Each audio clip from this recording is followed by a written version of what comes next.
اکثر لوگ جوانی کے دور میں اپنے آپ کو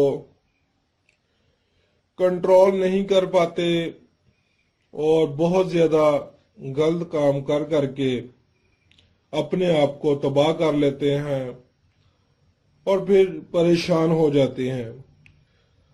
ناظرین، پریشان ہونے کی بات نہیں، یہ اتنا طاقتور نسخہ ہے کہ اس کو ایک ہفتہ استعمال کرنے کے بعد آپ کو اس نسخے کا رزلٹ مل جائے گا۔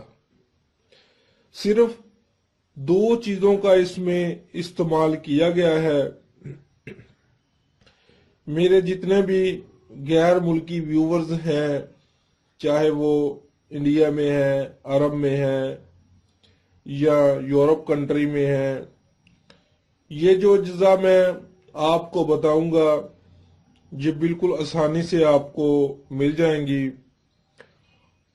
اور یہ نسخہ آپ گھر میں تیار کر سکتے ہیں۔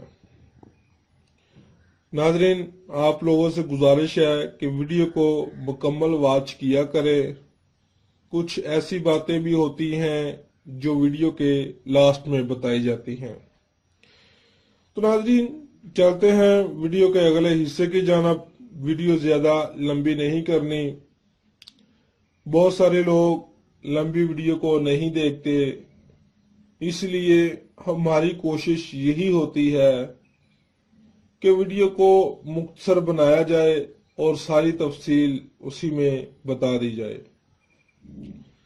تو ناظرین، اس نسخے میں جو 2 اجزاء استعمال ہوئی ہیں وہ کون سی ہیں، ذرا غور سے توجہ فرمائیں۔ نمبر 1 دار چینی اور نمبر 2 شہد خالص۔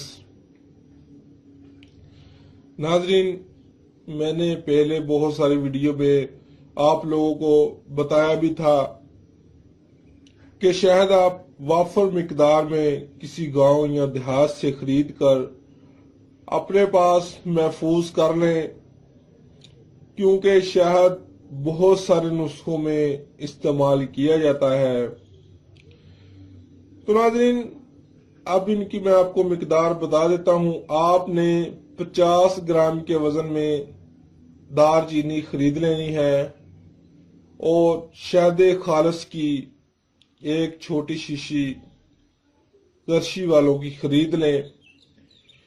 ناظرین، آپ نے دار چینی کو الیکٹرک گرائنڈر کی مدد سے باریک پیس لینا ہے، یہ صفوف بن جائے گا اور اپنے پاس محفوظ کر لیں۔ اب اس کو آپ نے ہر روز 1 چمچ دار چینی کا اور 2 بڑے چمچ شہد خالص کے آپس میں مکس کر دینے ہیں، ملا دینے ہیں۔ اس کے بعد آپ نے 1 گلاس دودھ کے ساتھ اس تیار شدہ نسخے کو کھا لیں۔ ناظرین، اس نسخے کو آپ 1 مہینے تک استعمال کریں، انشاءاللہ تعالی خدا آپ کی مدد کرے گا، آپ کی نامردگی بالکل ختم ہو جائے گی۔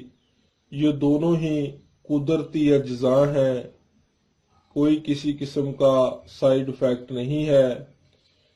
اس نسخے کے استعمال سے آپ کا عضو خاص پہلے کی طرح ٹنا ٹن ہو جائے گا اور آپ خوشگوار زندگی گزار سکیں گے۔ اور ناظرین، صورت انزال والے، احتلام والے مریض اس نسخے کا استعمال مت کریں، پہلے اپنا علاج کروائیں پھر اس نسخے کا استعمال کریں۔ اور دوسری بات، شوگر والے مریض بھی اس نسخے سے پرہیز کریں، کیونکہ اس میں شہد خالص کا استعمال کیا گیا ہے۔